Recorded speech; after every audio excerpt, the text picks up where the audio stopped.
Do you hear me? Okay. So you have seen me in a very uncomfortable situation, right?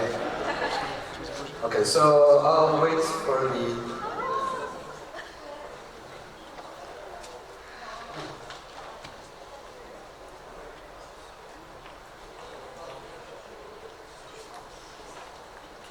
So? Does it work?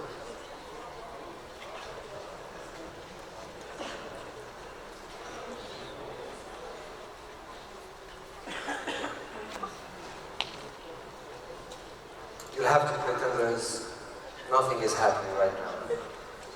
So I'm gonna call our friends to hypnotize you.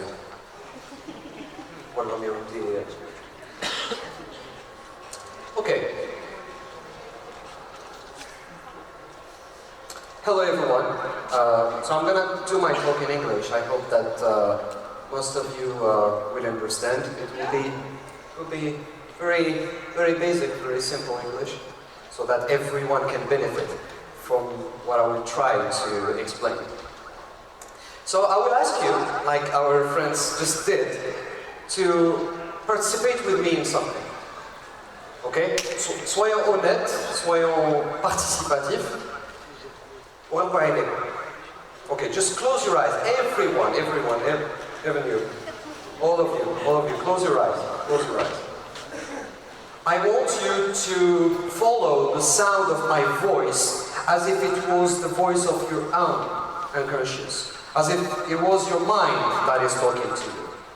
And ask yourself this question. I know that most of you didn't ask this question very often in the past times, but I want you to ask yourself this question very honestly. Who am I? Who am I? Who am I? Am I the son? Am I the brother? Am I the student? Am I the architect? Who am I? Am I my job? Am I my gender? Am I my religion? Who am I? Ask yourself this question as if it was on your own, in a room, as if there was no one in this room. No one is judging you. No one is looking at you. No one is next to you. You are alone in this room. Ask yourself this question very honestly. Who am I? I don't want you to give an answer to yourself, because the objective is to ask the question. So I'm going to ask you to open your eyes and to remain asking yourself this question. Now, for the duration of the talk, when you go back home this evening, ask yourself this question. And every time, try to assume, which is something very impossible, that no one judges you.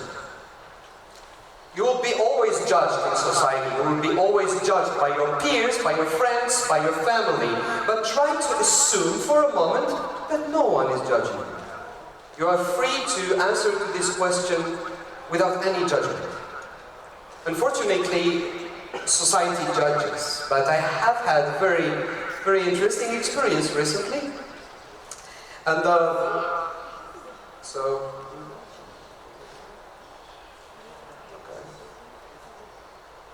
So I became a father. I became a father, and my daughter is right here. She's 6 months old. And what is amazing with babies is that babies don't judge. Babies don't care who you are. Babies don't care about your title. Babies don't care if you are an architect or if you are a student or the president. Babies don't care that you are, on a TEDx stage talking to people. If you are good to babies, they are good to you, they smile. If you are bad to babies, if you are not sincere or not honest or even stressed, they will start crying and reject you. But unfortunately, society is not made of babies, right? And although babies don't care about your titles, society is made of titles. Society cares about your title.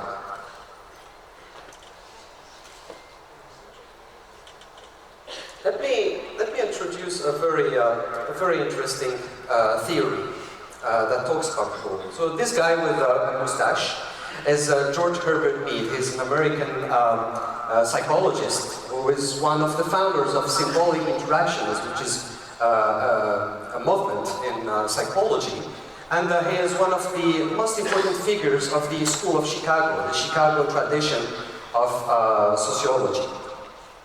So George Herbert Mead is very well known for having introduced the role theory. So role theory, as it is known right now, is a theory that considers that self, the human self, develops from social experience.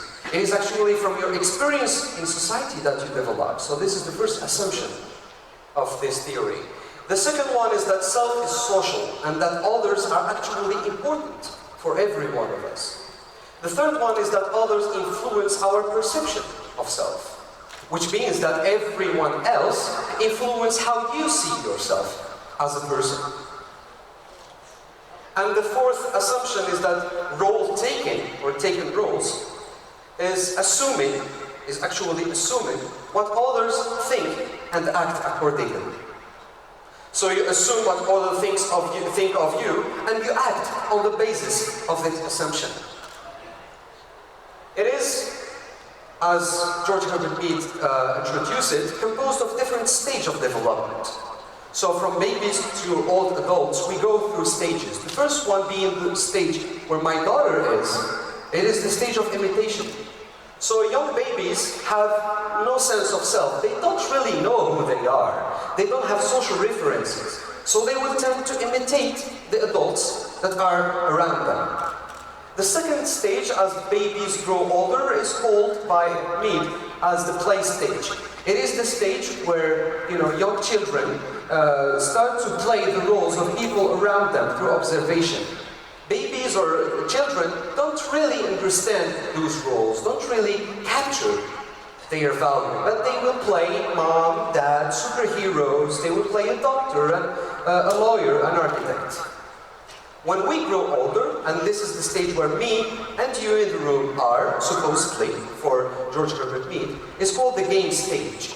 During the game stage, there is what is called anticipation. So you consider and you capture and you understand that there are people around you. There is society. It is what he calls the generalized order, as an entity. So the entire society is considered as one, and you give importance to society, and you will very, very often anticipate your own behavior on the basis of that generalized order. So the role theory goes through a scheme that I will introduce right now. So George Herbert Mead considers or thinks that the self, the human self, is composed of two elements that interact with each other. The first one is called the me. It is the social self, and I will explain it. And the second component is the I, which is the response to the social self. All the arrows that I will show on the slide are flows of information. So this is the self, and there is the generalized order, which is society. So society would give information to the self, to the me actually, through rules, culture, tradition, laws, and the me would interpret these information and give it to the I in the form of an assumption, so that the I responds with a set of behavior. So to make it easier, the me is how we think that society sees us. It's an assumption. We're not really sure that it is the case, but we think that society sees us as a student, or a woman, or a Muslim, for example. And the other part of ourselves, which is the I, would respond on the basis of this assumption by a reaction, by a set of behavior.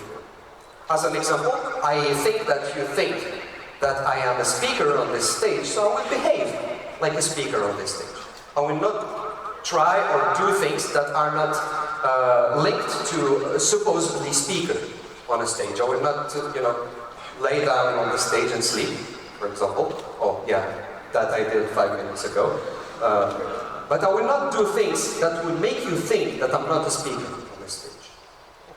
So I talked about culture, and I would like to open a bracket talking about the levels of culture. There is another very interesting theory introduced by Edgar Schein, who is another American psychologist with a mustache, who described culture as going through 3 levels.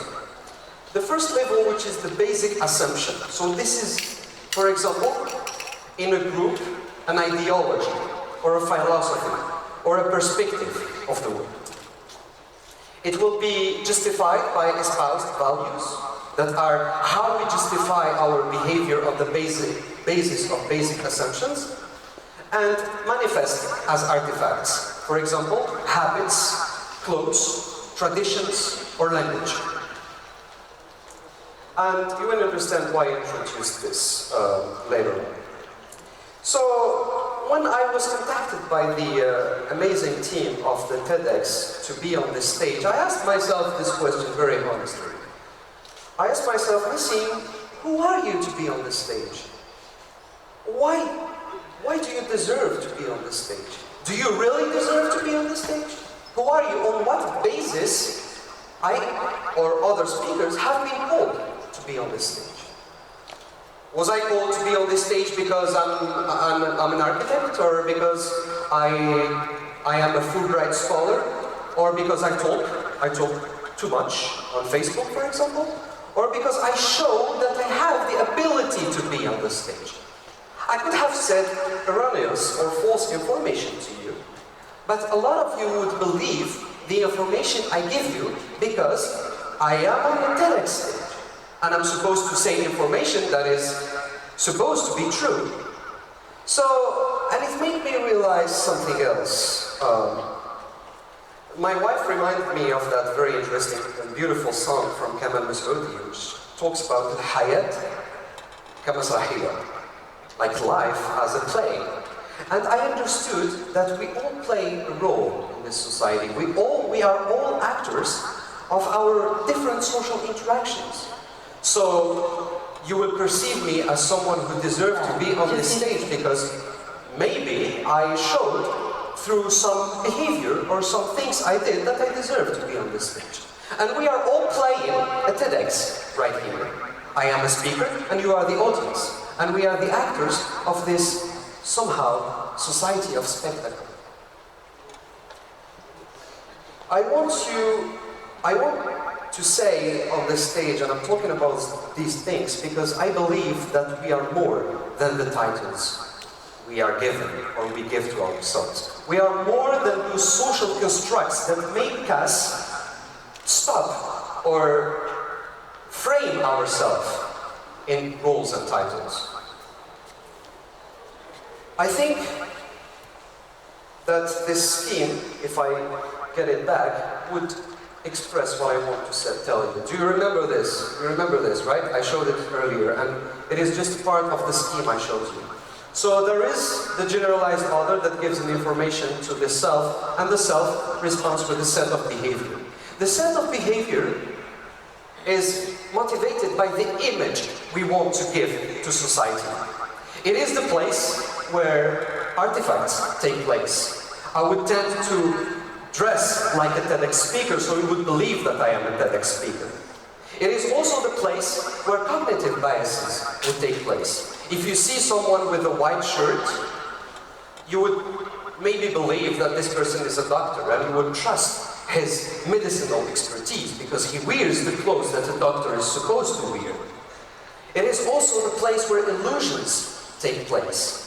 You would tend to believe that someone is able to do something if he says or if he shows the artifacts that prove that he is able to do something, without actually being sure or checking that this person has the expertise to do it.